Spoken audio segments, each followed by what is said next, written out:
सोलापूर शहरातील रिक्षा चालकांचा LPG गॅसचा प्रश्न दिवसेंदिवस गंभीर होत असून आता या आंदोलनाने उग्र रूप धारण केले आहे। प्रसंगी सोलापूर बंद करू, रक्त सांडू, पण रिक्षा चालकांना न्याय मिळवून देऊ असा इशारा माजी आमदार नरसय्या आडम यांनी देत प्रशासनाला थेट आव्हान दिले आहे। 16 एप्रिल 2026 रोजी सकाळी 10 वाजता जिल्हाधिकारी कार्यालयावर भव्य महामोर्चा काढण्यात येणार असून सुमारे 5000 रिक्षा चालक सहभागी होणार असल्याची माहिती देण्यात आली आहे। या मोर्चामुळे शहरातील वाहतूक आणि जनजीवन विस्कळीत होण्याची शक्यता आहे। सोलापूर शहरातील हजारो रिक्षा चालकांचा उदरनिर्वाह LPG गॅसवर अवलंबून आहे। मात्र सध्या शहरातील तब्बल 7 LPG पंप बंद असल्याने चालकांना तासनतास रांगेत उभे राहावे लागत आहे। अपुरा गॅस पुरवठा आणि वाढते दर यामुळे रिक्षा व्यवसाय कोलमडण्याच्या मार्गावर पोहोचला आहे। दरम्यान 6 एप्रिल रोजी पालकमंत्री जयकुमार गोरे यांना निवेदन देण्यात आले होते।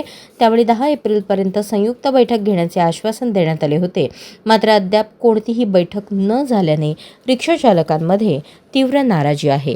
या पार्श्वभूमीवर आता रिक्षा चालक आक्रमक भूमिका घेत असून 16 एप्रिलचा महामोर्चा प्रशासनासाठी मोठे आव्हान ठरणार आहे। जवळपास महिनाभर झालं रिक्षा चालकांच्या विविध कारण जसं युद्ध झालं म्हणून गॅस बंद ठेवले। कलेक्टरची बैठक झाली, आशीर्वाद कुमार साहेबाबरोबर पंपवाल्याने दुसऱ्या दिवशी पंप सोलापुरातील 10च्या 10 बंद ठेवले। जर मुख्यमंत्री म्हणले होते की याचा तुटता नाही आहे किंवा कमी नाही आहे, तर मग पंप का जर बुजून ठेवले? ज्यावर कलेक्टर बैठक घेऊ शकतो तर मग कलेक्टरचं नियंत्रण असलं पाहिजे, पण कलेक्टर त्याकडे दुर्लक्ष केलं। ज्यावेळी आम्ही महामेळावा झाला तिथं आम्ही घोषणा केली की पालकमंत्र्याला घेरावा घालणार, त्यावेळी मास्तर साहेबांनी पालकमंत्र्यांना कोल डाऊन रेस्ट हाऊसमध्ये वेळ दिली। आम्ही पालकमंत्र्यांना म्हणत होतो, साहेब तुम्ही बाहेर या, आलेले 700-800 रिक्षा चालकांना सांगा, पण पालकमंत्री म्हणत होते मी त्या रिक्षा चालकांना काय सांगू, मी त्याच्यावर 2 दिवस अभ्यास करतो। गुरुवार शुक्रवारी आपली बैठक घेऊन ज्या सोलापुरातील समस्या त्यातनं मार्ग कुठं असं आम्हाला आश्वासन दिलं होतं, पण आम्ही शुक्रवार शनिवार वाट बघितलं की त्यांच्याकडनं किंवा कलेक्टर ऑफिसकडनं कुठलाही प्रतिसाद आला नाही। त्याच्यानंतर कृती समिती असं ठरवलं की 16 एप्रिल रोजी महामोर्चा काढायचा।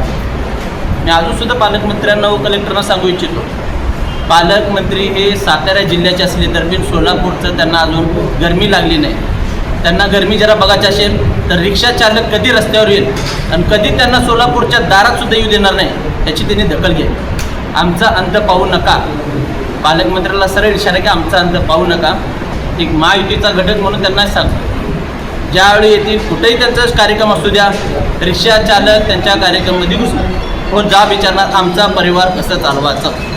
42 रुपयाचा गॅस 3 दिवसात 100 रुपये कसं झालं? दरवाढी 1 रुपये 2 रुपये 5 रुपयांनी होत असते, डायरेक्ट 40 ते 60 रुपयांनी दरवाढ आतापर्यंत माझ्या बघण्यात कधी झाले। तरीसुद्धा आम्ही कृती समितीच्या मास्तरच्या नेतृत्वाखाली 16 तारखेला जास्तीत जास्त सोलापुरातील सर्व रिक्षा चालकाला घेऊन असा मोर्चा काढू की पालकमंत्र्याला पण कळलं पाहिजे की रिक्षा चालकाला वेळ न देणं काय आहे। त्यामार्फत बोलतो की महामोर्चा असा मोठ्या प्रमाणात काढून एवढं आश्वासन देतो। मालक संघटना कृती समितीच्या वतीनं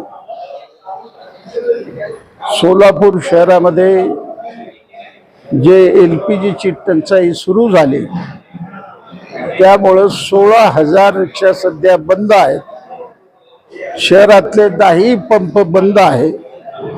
याबद्दल कृती समितीचे पुढारी तत्कालीन कलेक्टर यांच्याबरोबर चर्चा केली।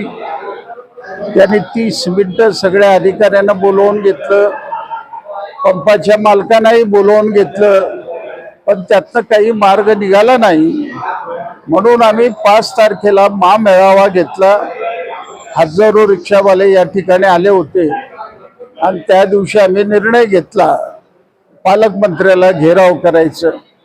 तर आमचा मेळावा संपल्याबरोबर आम्हाला माहिती मिळाली पालकमंत्री येत आहेत, म्हणून आम्ही त्या पद्धतीनं सकाळी 700-800 रिक्षा चालक डाक बंगल्यात जमलो।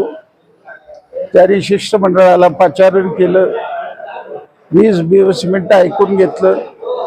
नवीन जिल्हाधिकारी होते, त्यांचे सगळे अधिकारी होते, शासनाचे अधिकारी होते आणि त्यांनी सांगितलं कोणत्याही परिस्थितीमध्ये 10 तारखेमध्ये 4 दिवसाच्या आत मी रिक्षावाल्याला न्याय दिल्याशिवाय राहणार नाही असं शब्द दिलं.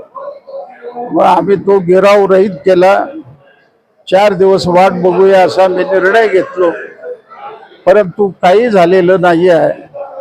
आज आम्ही निर्णय घेतलेला आहे 16 तारखेच्या आत वाटाघाटी करून आम्हाला दररोज 40,000 LPGचं गॅस नाही मिळालं.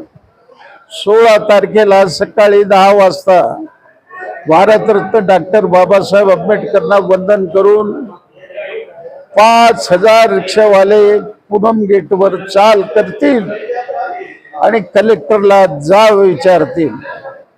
जर कलेक्टर ऐकले नाही तर हे आमची जी मिरवणूक आहे, भारतरत्न बाबासाहेब आंबेडकरचं जे समारोपाची मिरवणूक आहे, ती मिरवणूक संपल्यावर आम्ही बसू, सोलापूर बंदचा निर्णय घोषित करू. त्या दिवशी आमदार, खासदार, नगरसेवक, अधिकारी, मंत्री हे रस्त्यावर फिरणार नाही. अशा बंदकीची नाकाबंदी रिक्षावाले करणार. बेहत्तर तुरुंगात गेलो तरी परवा नाही. आम्हाला रोजीरोटी मिळाल्याशिवाय स्वस्थ बसणार नाही, अशी आमच्या कृती समितीची भूमिका आहे.